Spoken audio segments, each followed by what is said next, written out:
Okay. Part of the interpersonal relationship is what we do as conversations, correct? And there are 4 levels of conversation. There is the small talk. It's like, how is the weather? You know, like, we came in today, oh, you know what, Dick Clark for thing passed last night. So this is small talks. It's just to get acquainted with people. Just, it's like neutral, and it offers a safe environment for people that you have never met before to start a conversation somehow, without really trying to push them or them pushing you. It's just like, and you try to assess, are you going to get along with this person or not? I mean, the first few seconds that we start talking to someone that we don't know is looking at them and saying, am I getting along with this person or not? And this is the first impression, and that's why it's very important to know our impact on other people. Do we go in with a smile on our face? You know, do we look at them directly in the eyes? You know, do we have a welcoming or a warm attitude? Like, we don't go with our crossed hands. Though we can be, exactly. You know what that means, what that translates to? And we're going to go through body language.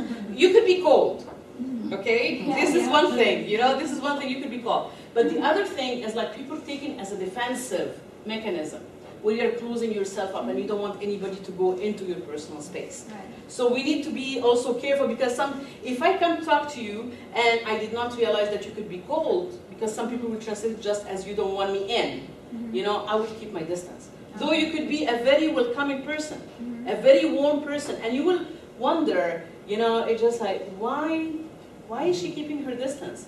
Not realizing that your body language told me to stay away. Okay, so this is part also of interpersonal, and we're going to go through communication as well. I mean, does anyone watch American Idol? I have. Okay, did you watch it last night? I watched a piece of it, yeah. Okay, why I'm saying this is like, they have very good singers right now. It's one, I'm crazy about American Idol. This is the best, the strongest, yeah, I'm crazy like that, but this is the strongest season of American Idol. Really the strongest, and there are singers that are great singers, and the top 3, they are 7 right now, the top 3 singers last week were on the bottom 3.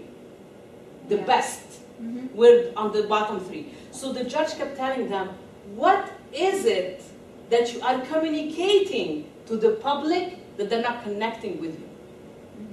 So they could have the best skill in the world, they have the best voice, but they lack that connection with the people. One of them wouldn't smile when she sings. So people feel like, yeah, you have a voice, but that's it, I need to connect. As human beings, we need that connectivity, we need to connect. And they told, like, all the 3 of them had something that disconnected them from the public.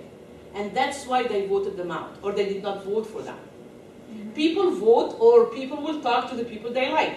They're not going to talk or vote for the people they don't like.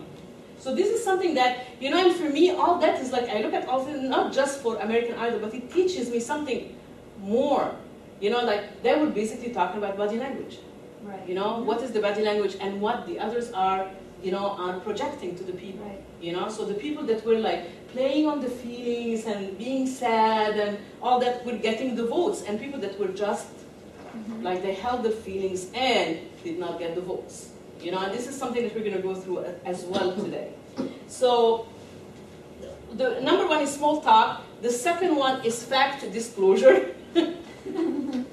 Fact disclosure is like when it's the second stage where we can try to find something in common, and we start a bit further than small talk. You know, so this is fact disclosure. We discuss that there is a problem or there is an issue at work, and we start talking about it. The third stage is viewpoints of opinion. So I'm going to start sharing my opinion with you. I trust you a little bit more. We went after small talk. You know, we went after fact disclosure, and now I'm going to share my opinion. And the last stage of conversation is personal. It's not on your paper. I'm just giving you that as a bonus, so we know where we are. Yes. The fourth part is personal feelings. When I start sharing my feelings with someone, that means that I trust them, that I can be vulnerable with them. It's okay to show my feelings. You know, they say, you know, I wear my feelings on my sleeve, or my heart on my sleeves. That's what it means. Meaning, like, you can just talk about your feeling with no problem. You know, and that's the 4 stages of conversation. So we need to know where we are with our different people, like we go home and we are probably on the fourth stage already, which is personal feelings, or not. And that's why there are a lot of marital problems or relationship problems, because people sometimes do not know how to discuss their feelings. So this can be a problem also in interpersonal relationships at home.